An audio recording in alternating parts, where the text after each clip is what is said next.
आज second part की बात करेंगे और टॉपिक हमारा है ओम्स लॉ। टॉपिक हमारा फिजिक्स में है ओम्स लॉ। ये आपका सर्किट डायग्राम दिया हुआ है जो कि ओम्स लॉ को प्रूव करने के लिए है।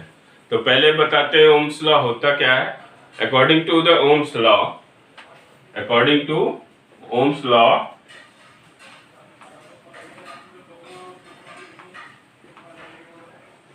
Ohm's law, the voltage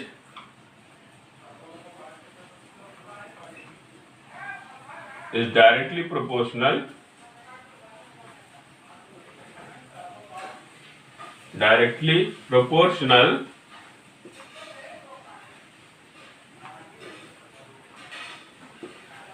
to the electric current। Ohm's law किसके प्रोपोर्शनल होता है?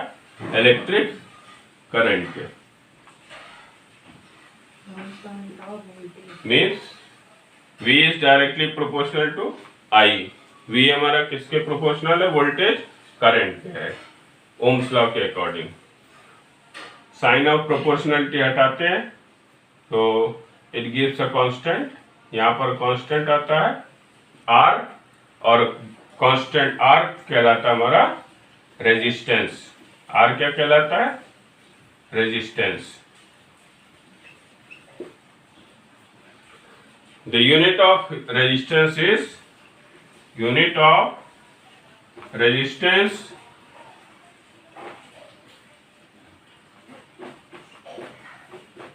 is ओम। और ओम का साइन आपका ये रहता है। रेजिस्टेंस आपका जो है वो R से रिप्रेजेंट होता है, यूनिट उसका ओम होता है। तो V is equal to I R, ये हमारा ओम्स लॉ का फॉर्मूला है। V is equal to I R. Proportional बताना है तो यहाँ पर अगर एक्सपेरिमेंट का फैक्ट देखें, रेजिस्टेंस क्या होता है, एक्सपेरिमेंट से प्रूव अगर हमको करना है तो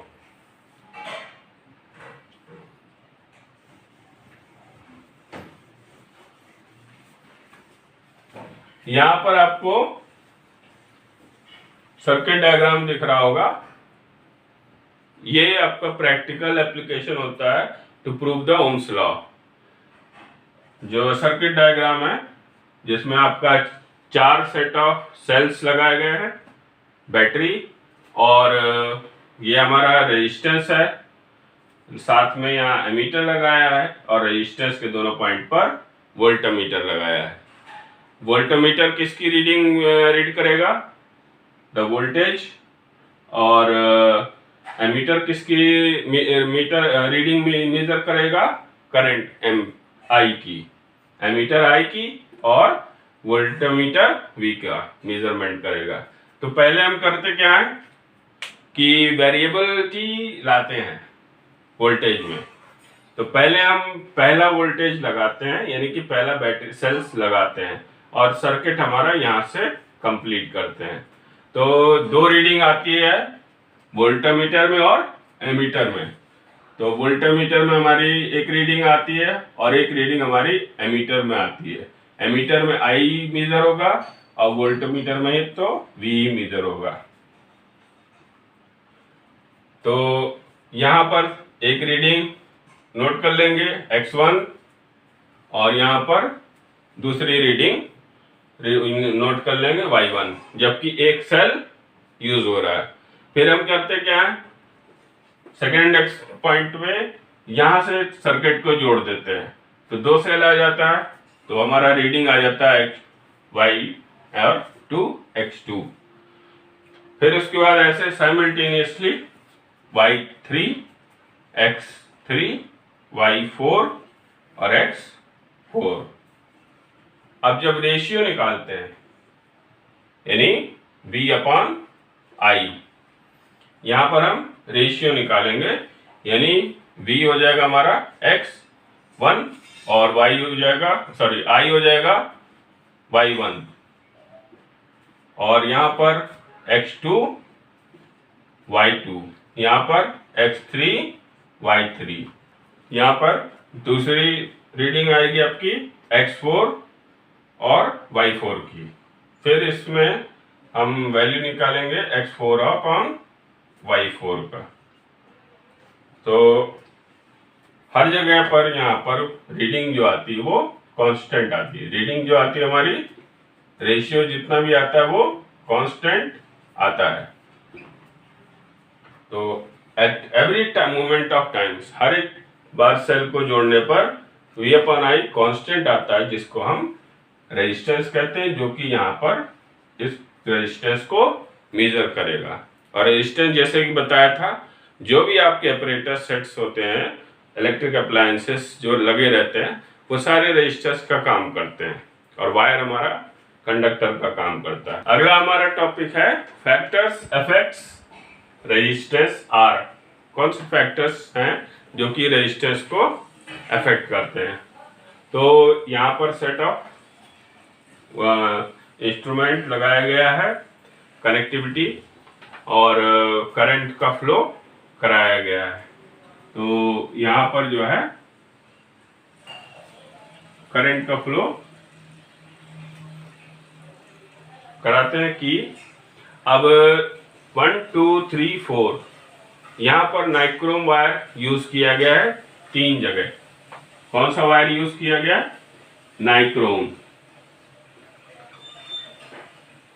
नाइक्रोम की रेजिस्टेंस ज्यादा होता है और जो कॉमनली हीटर में यूज होता है वो नाइक्रोम वायर ही यूज होता है। यहाँ पर नाइक्रोम के फर्स्ट पॉइंट पे, सेकंड पॉइंट पे, यानी सर्किट में नाइक्रोम वायर यूज किया गया, सेकंड सिचुएशन में भी नाइक्रोम वायर यूज किया गया, थर्ड सिचुएशन में भी नाइक्रोम वायर यूज किया गया, फोर्थ सिचुएशन में कॉपर वायर यूज किया गया। तो अब यहाँ पर हमें बताना है कौन से फैक्टर हैं जो कि रेजिस्टेंस को अफेक्ट करते हैं। सबसे पहला है क्वालिटी ऑफ मटेरियल और the quality of wire. Basically nichrome wire है, it is a mixture alloy mixture of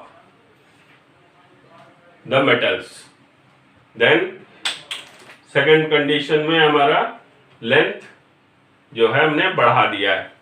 किसकी? नाइक्रोम वायर की लेंथ हमने बढ़ा दिया है। किसका? नाइक्रोम वायर का। थर्ड सिचुएशन में नाइक्रोम वायर को थिक कर दिया है ये। और फोर्थ कंडीशन में नाइक्रोम की जगह हमने कॉपर यूज किया है। और हर जगह पर सर्किट डायग्राम में फ्लो ऑफ करंट कराया जाता है, आइदर थ्रू कंडीशन 1, या तो कंडीशन 1 से, या 2 से, या 3 से, या 4 से। कंडीशन नंबर 1 में है तो यहाँ पर मेजर करते हैं कि नाइक्रोम का रेजिस्टेंस से दैट आर आया R1, उसको मेजर कर लेते हैं, सिंपल। और कंडीशन बाय द वोल्टमीटर। और कंडीशन नंबर 2 में हमने लेंथ बढ़ाया, तो यहाँ पर जो है लेंथ बढ़ाने पर रेजिस्टेंस इंक्रीज हो जाता है। रेजिस्टेंस क्या हो जाता है? इंक्रीज हो जाता है। और थर्ड सिचुएशन में हमने जो है वायर मोटा किया है, यानी वायर का थिकनेस बढ़ा दिया है। तो वायर की थिकनेस बढ़ाने पर R3 जो हमारा है वो कम हो जाता है R1 और या R2 के रेस्पेक्ट में। तो अगर इन 3 कंडीशन की बात करें तो पहली कंडीशन में तो मटेरियल अफेक्ट करता है, और दूसरी कंडीशन में हमारा लेंथ अफेक्ट करता है, लेंथ ऑफ द वायर। तीसरी कंडीशन में हमारा थिकनेस अफेक्ट करता है। और लास्ट में हमारा है कॉपर गया, यानी यहाँ पर हमने मटेरियल चेंज कर दिया है। तो एक कंडीशन है हमने मटेरियल कौन सा रखा है, पहले में एलॉय तीनों में फर्स्ट सेकंड थर्ड में रखा है और उसमें वेरिएबिलिटी भी किया है, और चौथे में जो है हमने मटेरियल चेंज कर दिया है copper.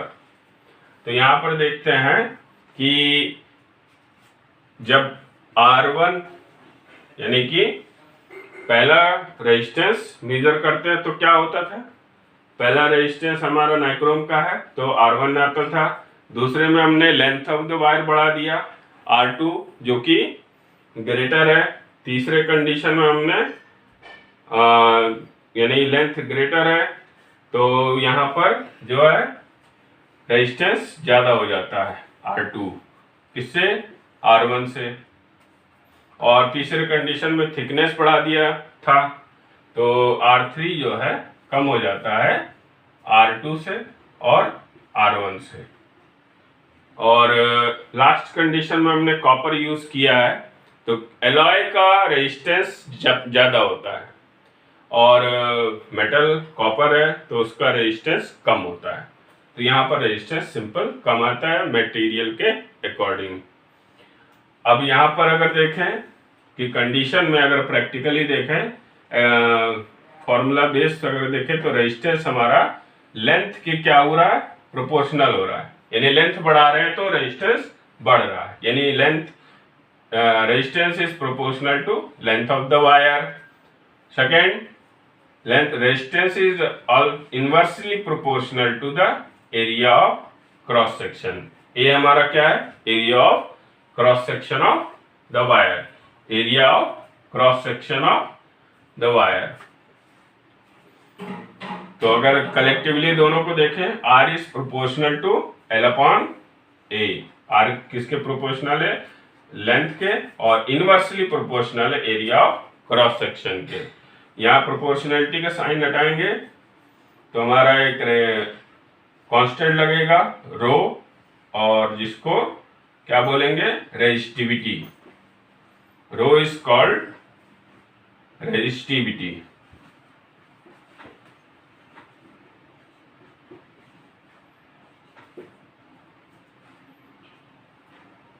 Okay, R is equal to rho into L upon A। R is equal to rho into L upon A। L length of the wire है, A area of cross section, rho आपका resistivity, R जो है resistance है। Unit जो resistivity की होती है वो ओम मीटर होती है। यूनिट रेजिस्टिविटी क्या होगी, ओम मीटर।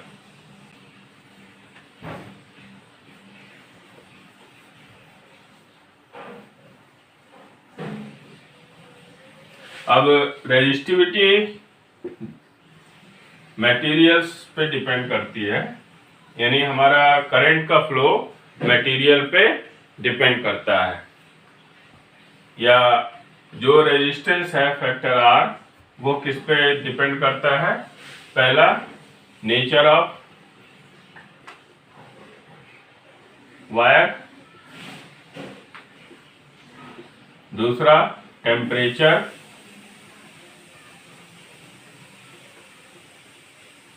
तीसरा लेंथ,